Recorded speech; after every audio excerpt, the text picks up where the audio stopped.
কোনো চাঁদাবাজি চলবে না। আমরা কোনো চাঁদাবাজ দেখতে চাই না।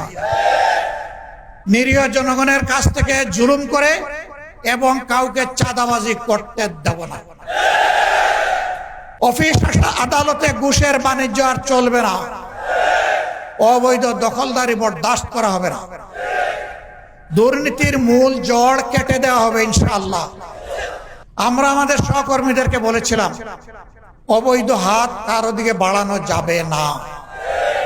কোনো চাঁদাবাজি চলবে না। আমরা কোনো চাঁদাবাজ দেখতে চাই না। আমরা অফিসে যারা দায় দায়িত্ব পালন করছেন তারা এই নতুন বাংলাদেশে ঘুষ খাবেন, এটা আমরা দেখতে চাই। হ্যাঁ, আমরা চেষ্টা করেছি আমাদের সহকর্মীদেরকে নিয়ন্ত্রণ করতে। এর মাঝে কেউ ব্যতিক্রম করলে ছাড় দেই নাই। দুই একটা ব্যতিক্রম হয়েছে, কঠোরভাবে তাদেরকে ধরা হয়েছে, ব্যবস্থা নেওয়া হয়েছে। কিন্তু আলহামদুলিল্লাহ বাংলাদেশের আপামর জনতার সাক্ষী, আজ বাংলাদেশ জামাতে ইসলামী চাঁদাবাজ দল হিসাবে কুপরিচিতি লাভ করে না,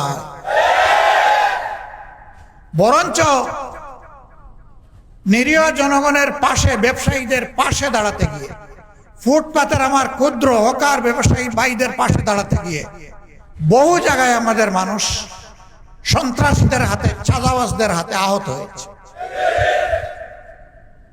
হ্যাঁ, এটি নিয়ন্ত্রণ করার দায়িত্ব সরকারের। আমরা তো সরকারের কেউ না। আমরা সরকারকে দাবি জানিয়েছি, কিন্তু এই সরকার কিছুই করতে পারেনি।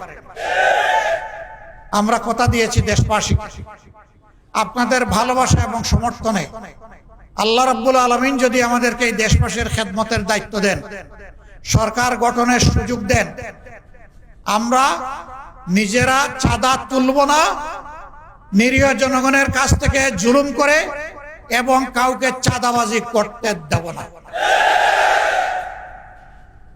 অফিস আদালতে ঘুষের বাণিজ্য আর চলবে না। অবৈধ দখলদারি বরদাস্ত করা হবে না। দুর্নীতির মূল জড় কেটে দেওয়া হবে ইনশাআল্লাহ। আমরা একটা দুর্নীতিমুক্ত বাংলাদেশ দেখতে চাই।